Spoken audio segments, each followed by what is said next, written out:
Minhas irmãs e meus irmãos,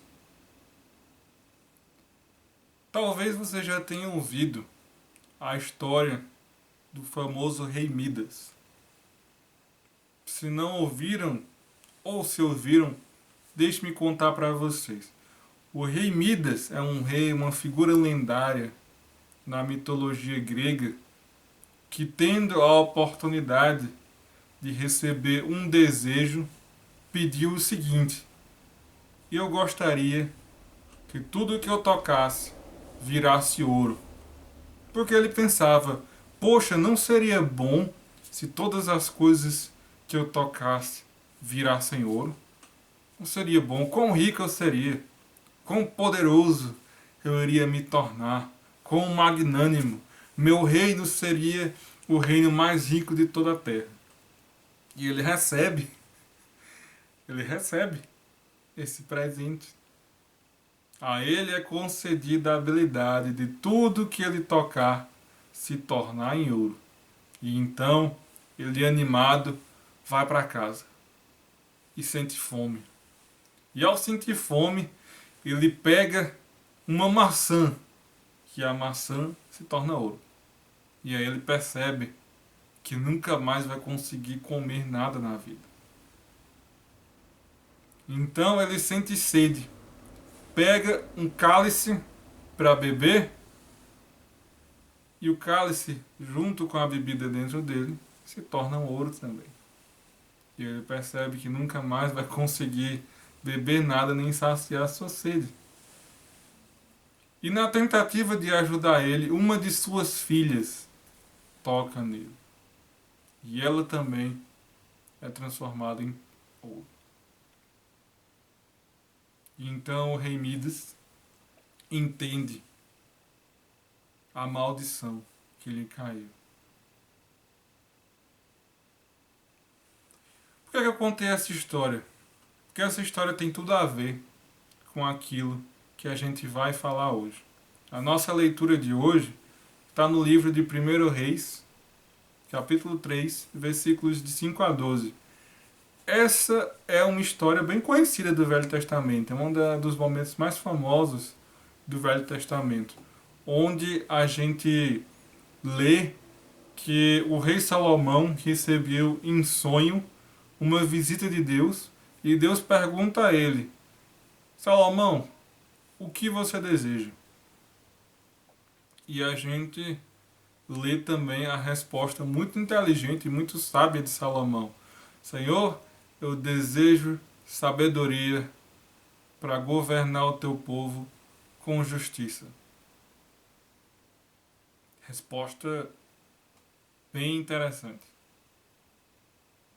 Ao contrário de Midas, Salomão respondeu da maneira certa.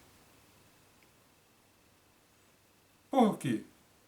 Geralmente a gente nota muitas histórias do passado e do presente, e é por isso que eu citei Midas, onde pessoas querem algo muito, muito, muito fortemente e isso se torna para elas uma maldição. Não é só a história do rei Midas.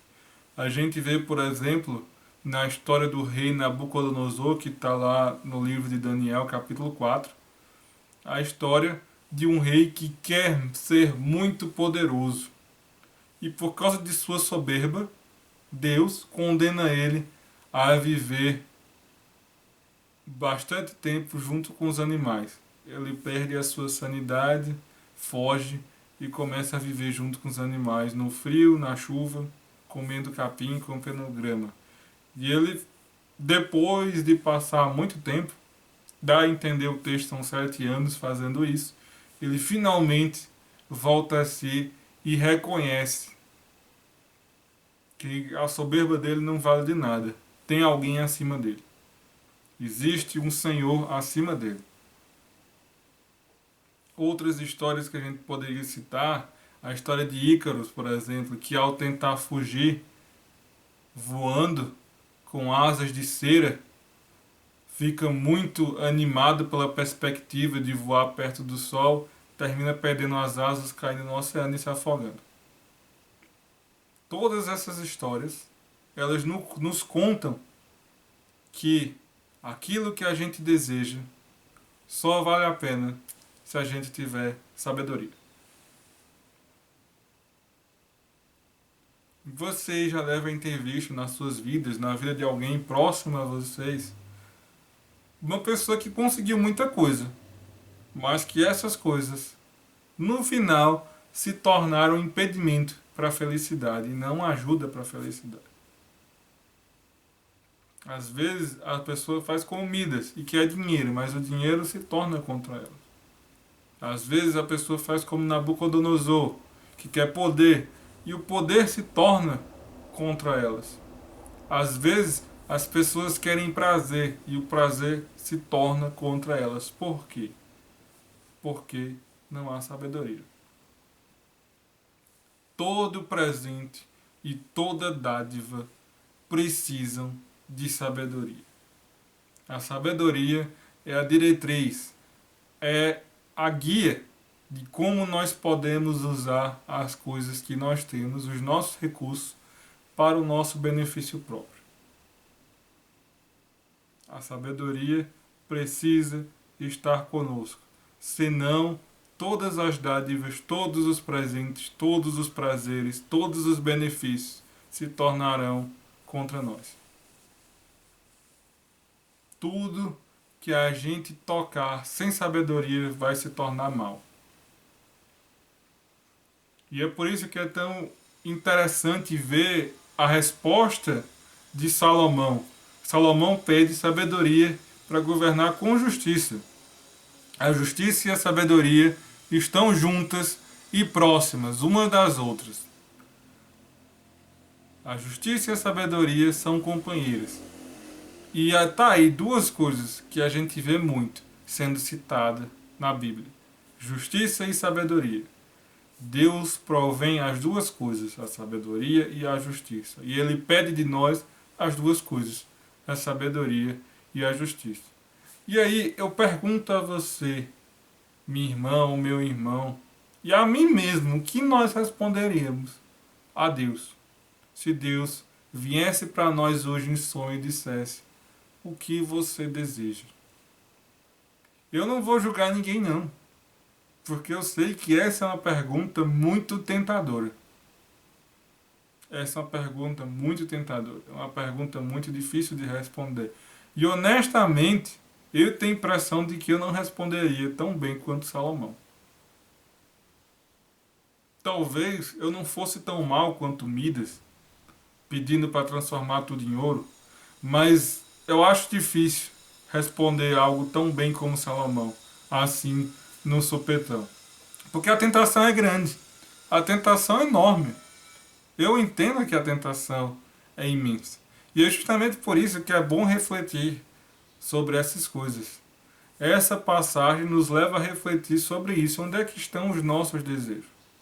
E, especialmente, como nós estamos usando aqueles recursos que nós recebemos de Deus, as dádivas que nós recebemos de Deus. Nós estamos usando isso com sabedoria. Nós estamos fazendo bom uso dessas coisas que nós recebemos. Nós estamos usando elas para o benefício do outro, para o benefício coletivo, para o benefício da sociedade. Nós estamos usando essas coisas. Nós temos que nos preocupar com isso. E nós temos que pedir a Deus isso, sabedoria, para que nós possamos finalmente poder usar adequadamente os recursos e os dons que Deus nos dá. O que é que nós responderíamos à tentação dessa pergunta? Não sei. Mas nós podemos, no momento, nos treinar, refletir e nos melhorar, para que nós, ao sermos diariamente nos colocados com essa pergunta, façamos a coisa sensata, que é pedir sabedoria.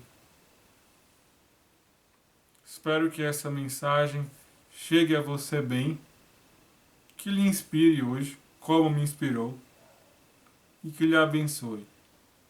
Amém.